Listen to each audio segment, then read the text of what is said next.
ஒரு கதை சொல்லட்டுமா? வகுப்பறையில் ஆசிரியர் தன்னுடைய மாணவர்கள்கிட்ட சொல்கிறாங்க, உங்களுக்கு பிடித்த பறவையை பற்றி சொல்லுங்கள் அப்படின்னு சொல்லிட்டு.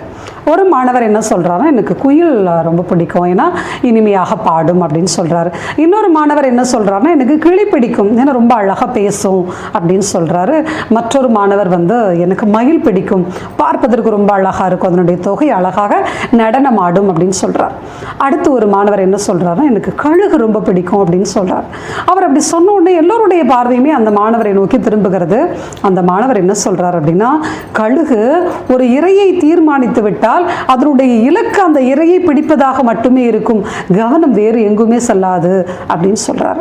அதாவது நாமும் வெற்றி பெற ஒரு இலக்கை தீர்மானித்து விட்டால் வேறு எதிலும் கவனம் செலுத்தாமல் உறுதியோடு இருந்தால் வெற்றி நிச்சயம். இதனையே திருவள்ளுவர் எண்ணிய எண்ணியாங் கெய்துப எண்ணியார் திண்ணியராக பெறின் அப்படின்னு சொல்லியிருக்கார். நன்றி.